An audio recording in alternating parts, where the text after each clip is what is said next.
During an aerial tour of the devastated Northeast, President Eisenhower, shocked at the havoc, follows the path of destruction in the country's worst flood. And of ruin, there is plenty for the president to see. For what was once one of the nation's most prosperous regions, a series of small industrial towns, are now sodden heaps of wreckage.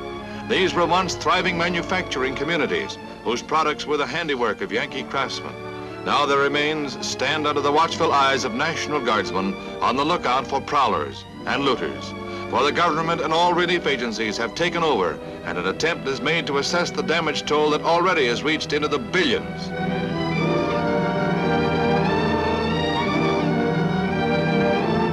The immediate needs food, medical attention to guard against the grim specter of disease. Already $75 million in federal funds is being made available for the most pressing relief work, with more to be voted by Congress as necessary.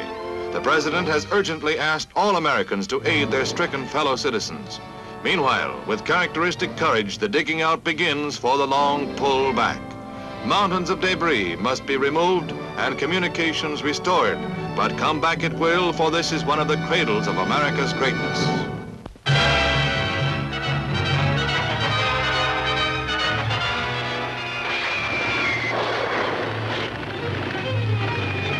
North Africa is aflame with civil war, which from day to day grows in intensity.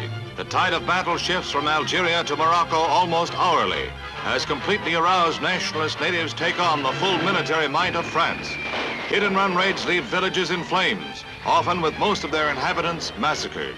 All roads are under guard and barricaded, passable only to the French military. Even as talks between Arab leaders and the French take place, the unbridled fury of the guerrilla warfare continues. With 2.5 divisions deployed and French reservists called up, the rebels continue to fight, but at a cost. Already 1,700 are dead.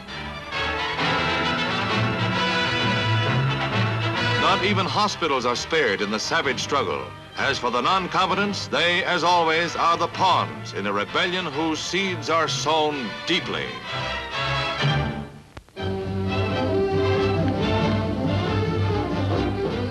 A crucial day for the unity of Western Europe approaches as elections come due in the Saar to determine the future of this highly industrialized region, long a source of friction between France and Germany. Political warfare is at a high pitch, a battle to sway the decision of the electorate on approval or rejection of the Franco-German treaty, Europeanizing the industrial heartland of the continent by giving equal economic rights to both nations.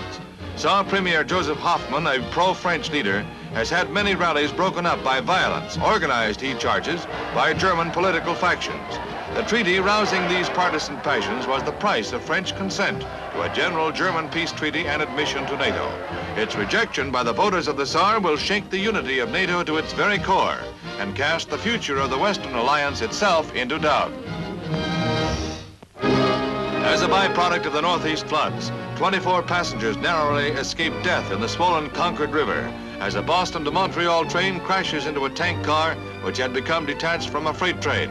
The tank car is hurled into the river, while the cars of the passenger train hang precariously to the edge of the trestle. A car catching the edge of the embankment saves the whole train from the river plunge.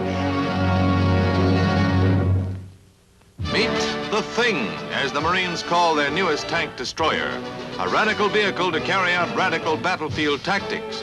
It packs 606mm recoilless rifles instead of the usual big artillery piece. Each rifle is aimed by a 50 caliber spotting machine gun.